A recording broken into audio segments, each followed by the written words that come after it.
Welcome to Success Blueprint for JEE and NEET. Join the class 11th Physics. Study at your own pace and save your time and energy. Please like and subscribe for more educational videos.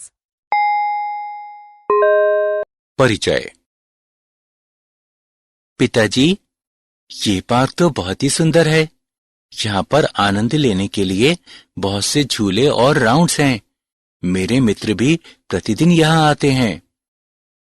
मुझे पता था कि तुम्हें ये park अवश्य पसंद आएगा, इसलिए आज मैं तुम्हें यहाँ लेकर आया हूँ। धन्यवाद पिताजी। बहुत अच्छी बात है। अचानक भूकंप आ जाता है। क्या तुम ठीक हो बेटा? हाँ पिताजी, मैं ठीक हूं। क्या मैं आपसे कुछ पूछ सकता हूं? हाँ हाँ, बिल्कुल। भूकंप कैसे आते हैं और ये इतने अधिक विनाशकारी कैसे हो जाते हैं? बेटा, जब पृथ्वी के भीतरी भाग में चट्टानें खिसकती हैं, तो उनके कारण भूकंप आते हैं। इस अचानक होने वाली गति के कारण आघात तरंग पृष्ठ पर आती हैं। ये तरंगें पृथ्वी के पृष्ठ के अनुदिश चलती हैं और बहुत क्षति पहुंचाती हैं। जी पिताजी, अब मुझे समझ में आ गया और मैं इन तरंगों के विषय में और जानना चाहता हूं। ठीक है बेटा, मैं तुम्हें बताऊंगा।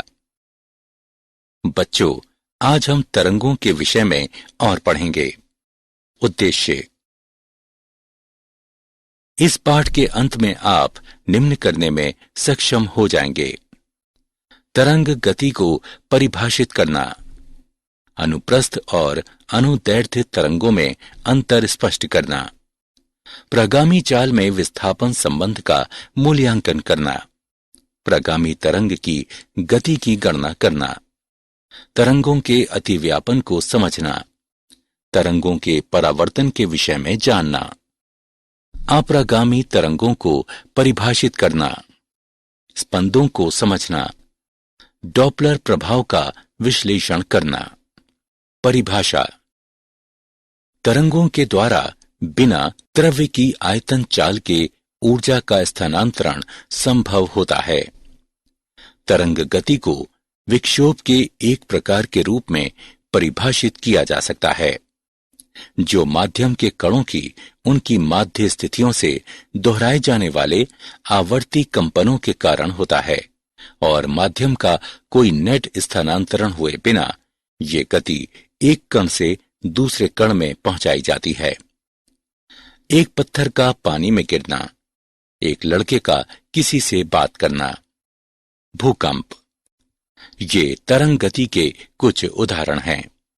इस पाठ में हम यांत्रिक तरंग गति के विषय में पढ़ेंगे।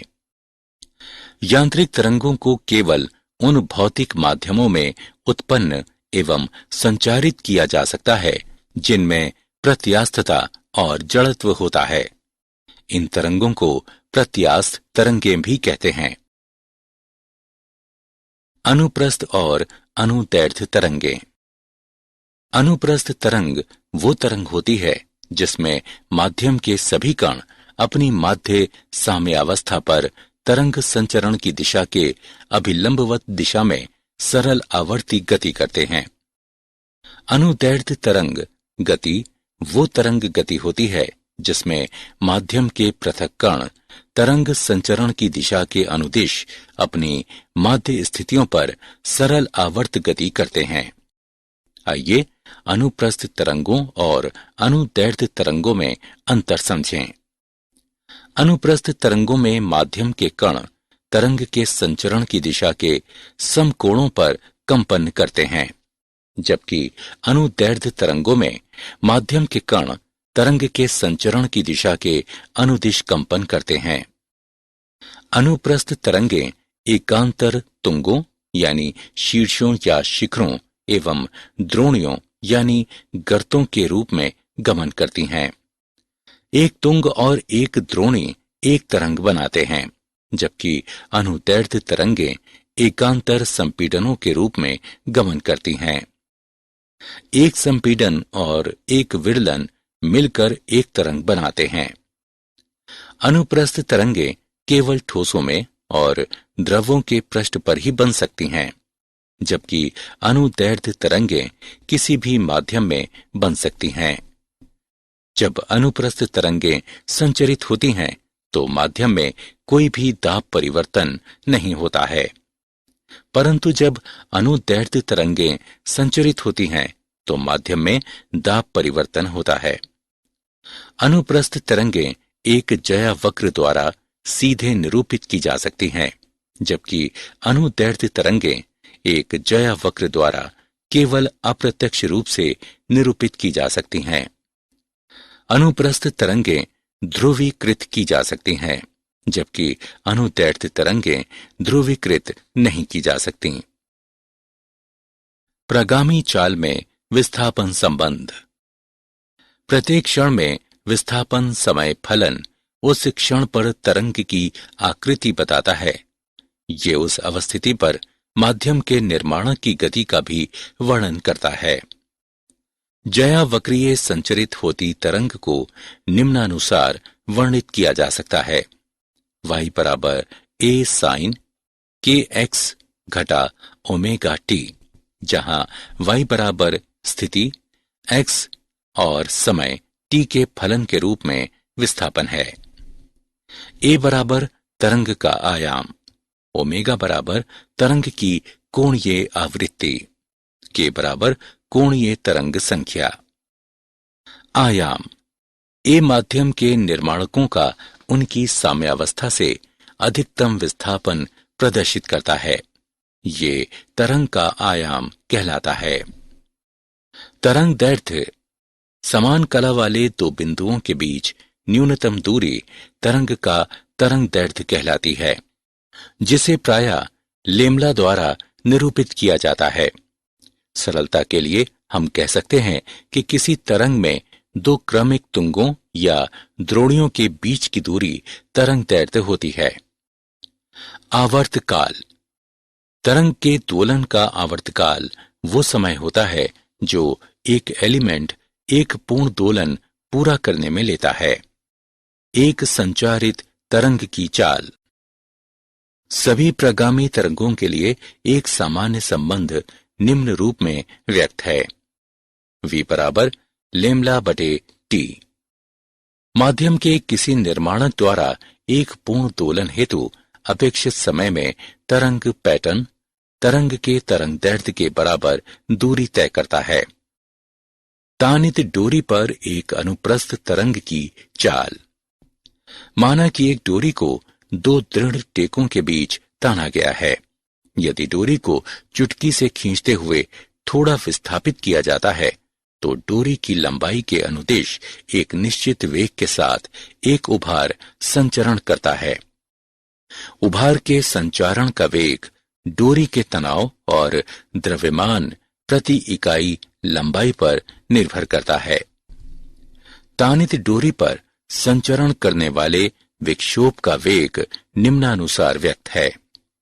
c बराबर वर्गमूल t बटे म्यू, जहां t बराबर डोरी में तनाव, म्यू बराबर द्रव्यमान प्रति इकाई लंबाई। अब एक सिरे पर स्थिर की गई डोरी के दूसरे सिरे पर एक भार लटकाते हुए इसे तानित किया जाता है। डोरी में तनाव डोरी के प्रत्यस्थता गुण और जड़त्व से संबंधित है। तानित करने पर वेग निम्न रूप में व्यक्त होता है। c बराबर वर्गमूल t बटे पाई r वर्ग रो, जहां r बराबर डोरी की त्रिज्या, रो बराबर सामग्री का घनत्व। एक अनुदैर्ध्य तरंग की चाल। एक अनुदैर्ध्य तरंग के संचरण का वेग माध्यम की प्रत्यास्थता तथा घनत्व पर निर्भर करता है। तरंग वेग बराबर वर्गमूल प्रत्यास्थ मॉडुलस बटे घनत्व। तरंगों के अध्यारोपण का सिद्धांत। तरंगों के अध्यारोपण के सिद्धांत के अनुसार माध्यम में किसी बिंदु पर एक साथ कार्य करने वाली तरंगों के कारण विस्थापन उनमें से प्रत्येक द्वारा पृथक रूप से कार्य करने के कारण विस्थापन सादिशों का सदिश योग होता है। आइए एक उदाहरण देखें। एक दूसरे के निकट आते दो स्पंदों पर विचार करें। जब स्पंद एक दूसरे को पार करते हैं तो वे संयुक्त होकर एक परिणामी स्पंद बनाते हैं। एक दूसरे को पार करने के बाद वे पुनः इस तरह स्वतंत्र रूप से गमन करने लगते हैं जैसे कुछ ना हुआ हो। इससे तरंगों के अध्यारोपण की निम्न 3 महत्वपूर्ण स्थितियों का पता चलता है। समान आवृत्ति की 2 तरंगें समान वेग के साथ समान दिशा में चलती हैं। इससे तरंगों के व्यक्तीकरण की घटना होती है। सदृश आवृत्तियों तथा आयामों वाली 2 तरंगें विपरीत दिशाओं में समान चालों से एक ही पथ के अनुदिश गमन करती हैं। इससे अप्रगामी तरंगें उत्पन्न होती हैं। अल्प भिन्न आवृत्तियों वाली 2 तरंगें समान वेग के साथ समान दिशा में चलती हैं। इससे विस्पंदों की परिघटना होती है। तरंगों का परावर्तन। जब कोई तरंग किसी दृढ़ परिसीमा से टकराती है तो ये पूर्णतः परावर्तित हो जाती है, और यदि परिसीमा दृढ़ नहीं है तो आपतित तरंग का एक भाग परावर्तित हो जाता है और कुछ भाग द्वितीय माध्यम में पारगमित हो जाता है। आइए एक उदाहरण देखें। एक स्पंद एक तानित डोरी के अनुदिश गमन करता है और परिसीमा द्वारा परावर्तित हो जाता है। परावर्तित तरंग की आकृति आपतित स्पंद के समान होती है, किंतु परावर्तन होने पर इसकी कला में 180 डिग्री परिवर्तन हो जाता है। ऐसा इसलिए होता है क्योंकि परिसीमा दृढ़ है और परिसीमा पर हर समय विक्षोभ का विस्थापन 0 ही होता है। जब परिसीमा नहीं होती तो परावर्तित तरंग की आकृति और कला आपतित तरंग के समान होती है। स्थैतिक अप्रगामी तरंगें। विपरीत दिशाओं में गमन करने वाली 2 एक समान प्रगामी तरंगों के अध्यारोपण द्वारा निर्मित परिणामी तरंग अप्रगामी तरंग कहलाती है। प्रस्पंद।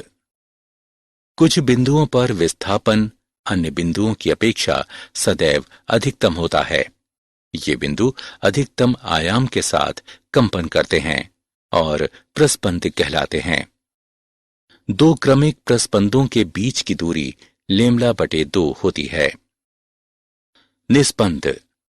कुछ बिंदुओं पर विस्थापन सदैव 0 होता है। ये बिंदु जो सदैव स्थैतिक रहते हैं निस्पंद कहलाते हैं। 2 क्रमिक निस्पंदों के बीच की दूरी λ/2 होती है। ये प्रेक्षित किया गया है कि एक निस्पंद और निकटस्थ प्रस्पंद के बीच की दूरी λ/4 होती है। विस्पंदें। जब लगभग समान आवृत्ति तथा समान आयाम की 2 ध्वनियां एक साथ उत्पन्न होती हैं तो परिणामी ध्वनि में एकांतर उच्चिष्ठ और अल्पिष्ठ होते हैं। नियमित अंतरालों पर ध्वनि का एकांतर उतार चढ़ाव होने की ये परिघटना विस्पंदें कहलाती हैं। आइए एक उदाहरण देखें। 2 सन्नादी तरंगें हैं जिनमें से एक की आवृत्ति 12 हर्ट्ज और दूसरी की आवृत्ति 10 हर्ट्ज है। जब वे एक दूसरे पर अध्यारोपित होती हैं तो वे 2 हर्ट्ज आवृत्ति की विस्पंदें उत्पन्न करती हैं। प्रति सेकंड सुनी जाने वाली विस्पंदों की संख्या विस्पंद आवृत्ति कहलाती है। विस्पंदें केवल तब सुनी जाती हैं जब 2 ध्वनिकारी निकायों की आवृत्तियों में अंतर 10 से अधिक नहीं होता। ऐसा श्रवण निरंतरता के कारण होता है। प्रत्येक तीव्र ध्वनि से अगली तीव्र ध्वनि तक का समय एक विस्पंद काल कहलाता है। उदाहरण। आइए विस्पंद का एक उदाहरण देखें। एक साथ बजाए जाने पर एक ट्यूनिंग फोर्क और एक वायु स्तंभ 51 डिग्री सेल्सियस पर 1 सेकंड में 4 विस्पंदें उत्पन्न करते हैं। वायु स्तंभ का तापमान घटाकर 16 डिग्री सेल्सियस कर दिए जाने पर वही ट्यूनिंग फोर्क 1 विस्पंद प्रति सेकंड उत्पन्न करता है। ट्यूनिंग फॉर्क की आवृत्ति निर्धारित करें। आइए इसका हल देखें। जब वायु स्तंभ का तापमान कम किया जाता है तो वायु स्तंभ में ध्वनि की चाल कम हो जाती है। चूंकि V बराबर U बटे लैम्ब्डा, इसलिए V घटता है। चूंकि निम्नतर तापमान पर विस्पंद प्रति सेकंड की संख्या कम है, इसलिए हम ये निष्कर्ष निकालते हैं कि वायु स्तंभ की आवृत्ति ट्यूनिंग फॉर्क की आवृत्ति से अधिक है। माना ट्यूनिंग फॉर्क की आवृत्ति V है तो 51 डिग्री सेल्सियस पर वायु स्तंभ की आवृत्ति N-4, 16 डिग्री सेल्सियस पर वायु स्तंभ की आवृत्ति N-1। दिए गए मानों की गणना करने पर हम पाते हैं कि ट्यूनिंग फॉर्क की आवृत्ति 50 हर्ट्ज है। डॉपलर प्रभाव। ध्वनि का स्रोत प्रेक्षक तथा माध्यम की आपेक्षिक गति में होने पर ध्वनि की आवृत्ति में आभासित होने वाला परिवर्तन डॉपलर प्रभाव कहलाता है। आइए विभिन्न स्थितियों में ध्वनि की आभासी आवृत्ति पर चर्चा करें। स्थिति 1। स्रोत गतिशील, प्रेक्षक स्थिर, माध्यम स्थिर। माना कि स्रोत और प्रेक्षक को V दूरी से पृथक किया गया है, जहां V ध्वनि का वेग है। माना कि स्रोत से उत्सर्जित ध्वनि की आवृत्ति न्यू है। अब स्रोत प्रेक्षक की ओर Vs वेग से चलना आरंभ करता है। ये देता है न्यू डैश बराबर V बटे लैम्ब्डा डैश। गणना करने पर हम पाते हैं कि न्यू डैश बराबर V बटे V माइनस Vs गुणे न्यू। इसलिए चूंकि ध्वनि का स्रोत प्रेक्षक की ओर बढ़ता है, इसलिए आभासी आवृत्ति न्यू डैश वास्तविक आवृत्ति न्यू से अधिक हो जाती है। यदि स्रोत प्रेक्षक से दूर जा रहा है तो आभासी आवृत्ति निम्न द्वारा व्यक्त होगी। न्यू डैश बराबर V बटे V प्लस Vs गुणे न्यू। स्थिति 2। प्रेक्षक गतिशील, स्रोत स्थिर, माध्यम स्थिर। प्रेक्षक स्रोत की ओर V0 वेग से चलता है। 1 सेकंड में प्रेक्षक V जमा V0 दिग स्थान घेरने वाली तरंगें प्राप्त करता है। इकाई दूरी में तरंगों की संख्या बराबर न्यू बटे V। V जमा V0 दूरी में तरंगों की संख्या बराबर न्यू गुणे V जमा V0 बटे V। आभासी आवृत्ति न्यू डबल डैश बराबर V जमा V0 बटे V गुणे न्यू। यदि प्रेक्षक स्रोत से दूर जा रहा है तो आभासी आवृत्ति निम्न द्वारा व्यक्त होगी। न्यू डबल डैश बराबर V घटा V0 बटे V गुणे न्यू। स्थिति 3। जब स्रोत और प्रेक्षक दोनों ही एक दूसरे की ओर गतिशील हैं। जब स्रोत और प्रेक्षक दोनों ही एक दूसरे की ओर गतिशील हैं तो आभासी आवृत्ति निम्न द्वारा व्यक्त होगी।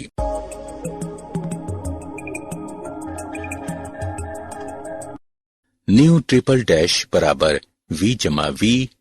मूल्यांकन। आगे बढ़ने से पहले आइए देखें कि आपने कितना सीखा। सही विकल्प को उठाकर उसके संगत स्थान पर रखें।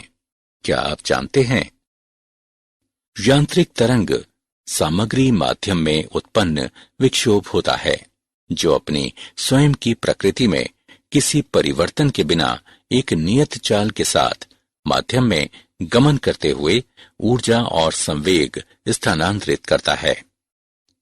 जल के पृष्ठ पर से पवन गुजरने के कारण घर्षण बल उत्पन्न होने से जल में लहरें बनती हैं।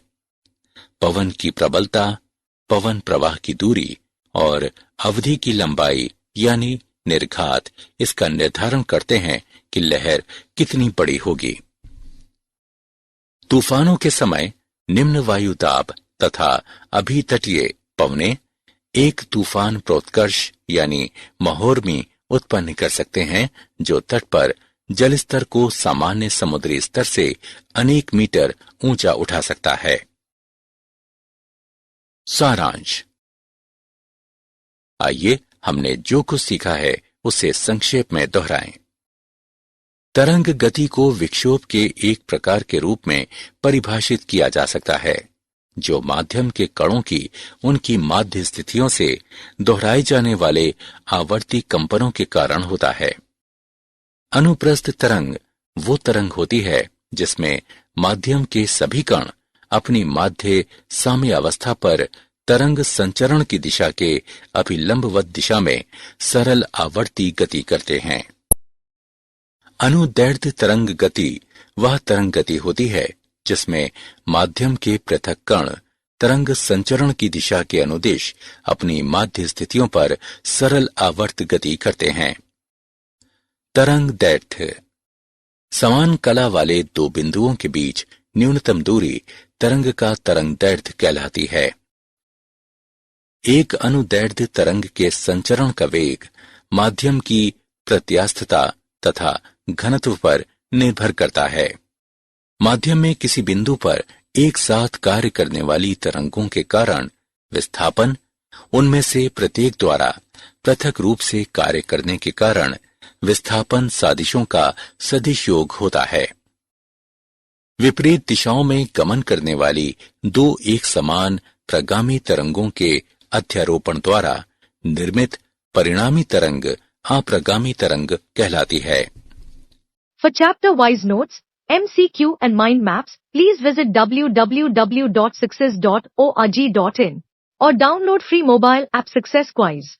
Please like and subscribe for more educational videos. Thank you.